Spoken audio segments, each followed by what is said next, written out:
اعوذ باللہ من الشیطان الرجیم بسم اللہ الرحمن الرحیم الحمد لأہلہ والصلاة والسلام علی اہلہا ولعنت اللہ علی آلہا اما بعد۔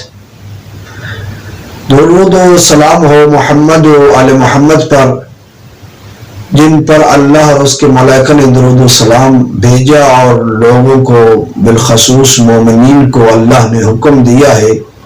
کہ محمد و آل محمد پر درود پڑھو۔ آج موضوع ہے عقیق کے متعلق۔ عقیق یمنی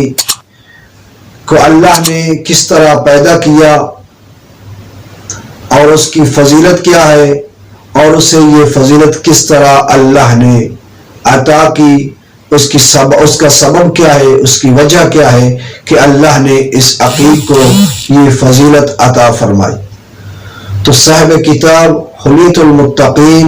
علامہ مجلسی الرحمہ نے اس کے متعلق گفتگو کی ہے، اور انہوں نے اس روایت کو نقل کیا ہے، جس کا خلاصہ یہ ہے کہ جب امام حسین علیہ السلام سے سوال کیا گیا کہ عقیق کو کس طرح پیدا کیا گیا، تو امام حسین علیہ السلام نے فرمایا جب بھی طور پہاڑ پر، یعنی طور پہاڑ پر جناب موسیٰ علیہ السلام اللہ کی بارگاہ میں حاضر ہوتے تھے، اللہ سے مناجات کرتے تھے، تو اس وقت وہ اپنی نگاہ کو بلند نہیں کرتے تھے۔ جب بلند نہیں کرتے تھے تو اللہ نے جو اس کے چہرے سے نور پیدا ہوتا تھا مناجات کرتے ہوئے، جس پتھر پر، جس پہاڑ پر وہ پڑتا تھا، اللہ اس سے عقیق کو پیدا کر دیتا تھا۔ تو مولا اس کی فضیلت کیا ہے؟ تو امام حسین علیہ السلام نے خود فرمایا، اللہ فرماتا ہے مجھے قسم ہے اپنی ذات کی کہ جس کو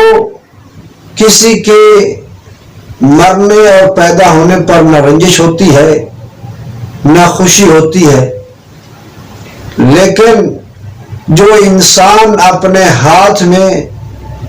اس کو پہن کر رکھے گا تو میں اس کے تمام گناہ معاف کر دوں گا، بشرط یہ ہے کہ اس کے دل میں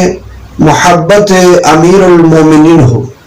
تو اسی کتاب میں ایک دوسری روایت ہے جسے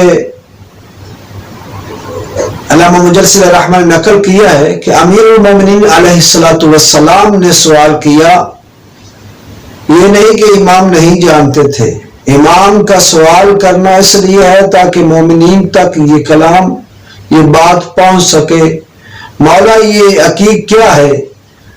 تو رحمت اللہ عالمین نے اس کا جواب دیا، یا علی یہ عقیق جو ہے یہ یمن میں ایک پہاڑ ہے، مولا اس کی کیا فضیلت ہے، اس نے کون سا عمل کیا ہے کہ جس وجہ سے اس کو فضیلت دی گئی ہے؟ تو رحمت اللہ عالمین نے فرمایا، یا علی جب اللہ نے اس پہاڑ کو پیدا کیا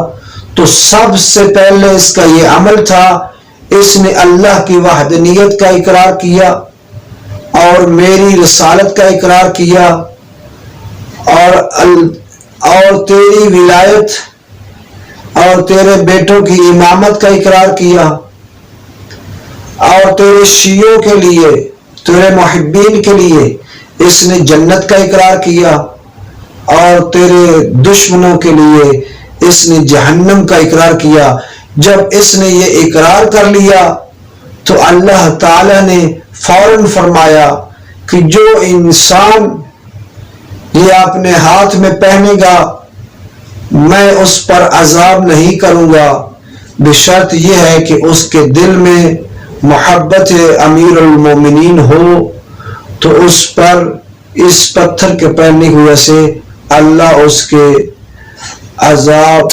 کو ختم کر دے گا اور اس کی دعا کو مستجاب فرمائے گا۔ والحمدللہ رب